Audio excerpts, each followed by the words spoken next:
नाजरीन, जब भी करबला का जिक्र आता है तो हमारी आंखों के सामने 10 मुहर्रम यानी असूरा का मंजर आ जाता है।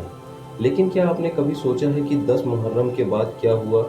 जब मैदान करबला में शहीदों के जिस्म पड़े थे, जब खेमों की आग ठंडी हो चुकी थी, जब बच्चों की सिसकियां आसमान तक पहुंच रही थी, तब 11 मुहर्रम की सुबह कैसी थी? आज की इस वीडियो में हम जानेंगे 11 मुहर्रम का पूरा वाकया, वो दर्दनाक मंजर जिसे सुनकर दिल कांप उठता है। वीडियो को आखिर तक जरूर देखिए, क्योंकि बहुत से लोग 10 मुहर्रम के बाद की तारीख से नावाकिफ हैं। 11 मुहर्रम 61 हिजरी की सुबह करबला की रेत पर एक अजीब खामोशी तारी थी। कल तक जहां तलवारों की झनकार थी, वहां अब सन्नाटा था।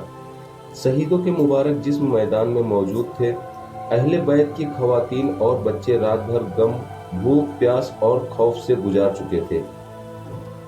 छोटे छोटे बच्चे अपने वालिदैन, अपने वालिद, भाई और चाचाओं की तलाश कर रहे थे, लेकिन उन्हें क्या मालूम था कि उनके अपने अब इस दुनिया में नहीं रहे।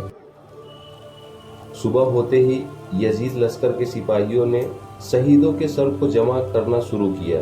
रिवायतों में आता है कि जब हजरत इमाम हुसैन रजी अल्लाह तआला अन्हु और दूसरे सुहदा के मुबारक सर तन से जुदा कर लिए गए थे, इन सरों को नेजों पर रखा गया।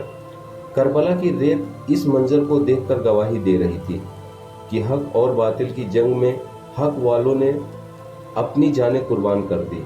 यह मंजर इतना दर्दनाक था कि तारीख आज भी उसे भूल नहीं सकी। 11 मुहर्रम को अहले बैत की खवातीन और मासूम बच्चों को कैदी बनाया गया। बीबी ज़ैनब रजी अल्लाह तआला अन्हा बच्चों को संभाल रही थी। हर बच्चा डरा हुआ था। कोई अपने वालिद को याद कर रहा था, कोई अपने भाई को और कोई अपने चचा को। लेकिन सब्र का पहाड़ बनी हुई थी बीबी ज़ैनब रजी अल्लाह तआला अन्हा। सबको तसल्ली दे रही थी। उन्होंने बच्चों को यकीन दिलाया कि अल्लाह उनके साथ है। 11 मुहर्रम के दिन इमाम ज़ैनुल आबिदीन रजी अल्लाह तआला अन्हा सख्त बीमार थे।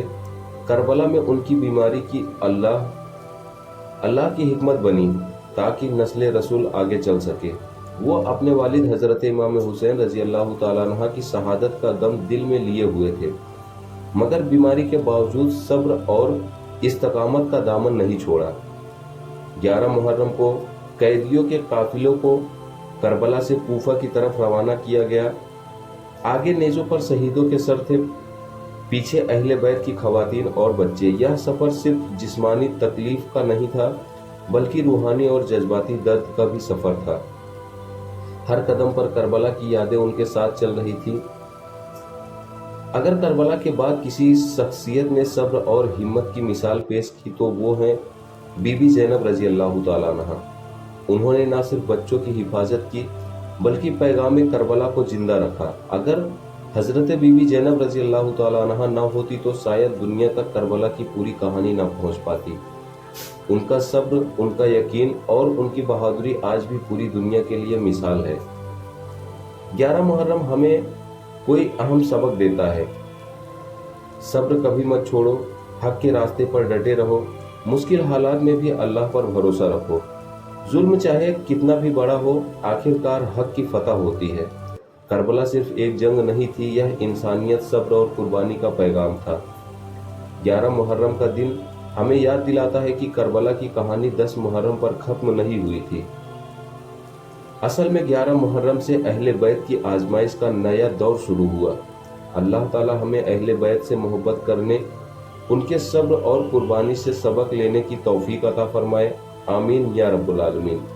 अगर आपको यह वीडियो पसंद आई हो तो वीडियो को लाइक करें, शेयर करें और हमारे चैनल ज़ैनब 92 को सब्सक्राइब करना ना भूलें। फिर मिलते हैं नेक्स्ट वीडियो में, तब तक के लिए खुदा हाफिज।